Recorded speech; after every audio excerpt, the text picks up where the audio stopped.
Imagine booking your dream vacation, flights, accommodations, the works, and then getting ghosted by the host before you even land. That's basically what's happening with Anthony Albanese, Prime Minister of Australia, giving a flat no to Prince Harry and Meghan Markle's attempt at a second trip down under. No polite, maybe later, no negotiations. Just a firm, we don't want this too. So what triggered the veto? And why now, after years of royal affection from Aussie crowds? Hang tight. By the end, you might view this whole royal vacation request as more than just a black mark, a public mood shift, a political statement, maybe even a sign of a changing tide. Before we continue, please hit the like button, subscribe to the channel, and turn on the notification bell for updates. Back in 2018, Harry and Meghan embarked on a widely celebrated tour across Australia and the South Pacific. From their warm Maori welcome in New Zealand to joyful moments at Bondi Beach and touching visits with war veterans and children with disabilities, the pair won hearts.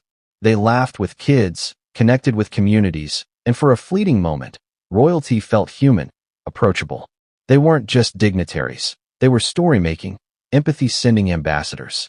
After that tour ended, many Australians saw them as more than foreign royals. They felt like old friends who left with hugs, hope, and memories. It's no wonder there was chatter about a return. But fast forward to 2025, and that old warmth has cracked. A new invitation for William and Kate, not Harry and Meghan.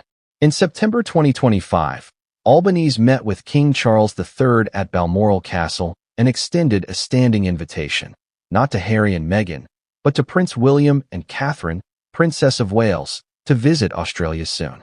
The new daily, meaning the government seems to prefer a traditional royal presence, perhaps seen as more stable, more institutionally accepted. It's like giving the VIP pass to the old-school crowd, not the Hollywood-style duo who brought drama, media storms, and unpredictable headlines.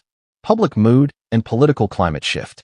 Australia's political landscape under Albanese and the current government has been particularly sensitive to optics. International diplomacy, alliances, national identity, and public sentiment all matter deeply. By endorsing William and Kate instead of Harry and Meghan, there's a subtle message. We respect the monarchy, but we're not buying the hype. A preference for tradition over spectacle. Maybe the Aussies, or at least their leadership, now associate Harry and Meghan with controversy, media noise, and narrative disruption more than goodwill touring. Past tour memories plus present reassessments. Let's be honest, times change. What once felt like spirited goodwill, a royal couple touring, shaking hands, hugging veterans, may now be viewed as brand marketing, social media PR, and opportunistic performance. People who once cheered might now ask, but what did it really achieve? And governments, always calculating, respond, not worth the risk. This isn't just about denying a holiday. It may be a subtle yet powerful political signal. Australia knowingly invited the traditional royals, William and Kate, not the renegades, Harry and Meghan. The timing, right after a high-profile meeting between Albanese and King Charles, suggests diplomacy and protocol matter more than celebrity clout. In a world where monarchy versus republic debates are simmering, giving a cold shoulder to the most media-savvy royals feels intentional. It's as if the message is, we'll have royalty our way, dignified, stable, predictable. Not tabloid drama masquerading as humanitarian tours. For Harry and Meghan, this refusal is a blow, but also a mirror. They thrived on connection, with people, with causes, with controversy. Australia was one of their biggest success stories. Now, a major democratic player has effectively put up a do not disturb sign. Could this rejection be the start of a broader recalibration of their relevancy as global humanitarians? Or a sign that their brand, once potent, might be losing shine in parts of the world sensitive to optics and politics? They wanted their comeback to Australia. Instead, they got a polite yet firm no thanks. If you take nothing else from this fiasco, here are some takeaways that apply well beyond royal tours. Intent matters more than popularity. A warm welcome once doesn't guarantee a forever open door. Context changes. Reputation is fragile. Even the most beloved figures can find themselves sidelined if public sentiment or political aims shift. Branding is not equal to stability. Celebrity status can win attention, but when institutions are involved, trust and tradition often carry more weight. Know your audience.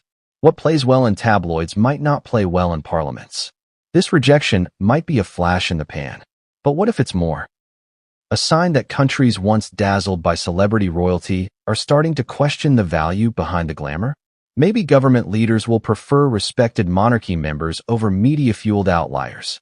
Maybe the public will start to view royal tours as dated, not desirable.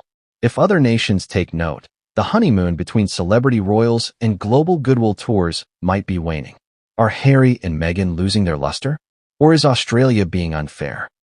Could this refusal mark the beginning of a wave of rejections for celebrity-style royal visits? Tell me, if you were them, would you fight back or walk away? This isn't just a story about a trip canceled. It's about image, influence, and respect, about what remains when the glamour fades and the world watches closely. If you found this breakdown interesting, share it. Drop a comment. Debate with others. Let's watch together.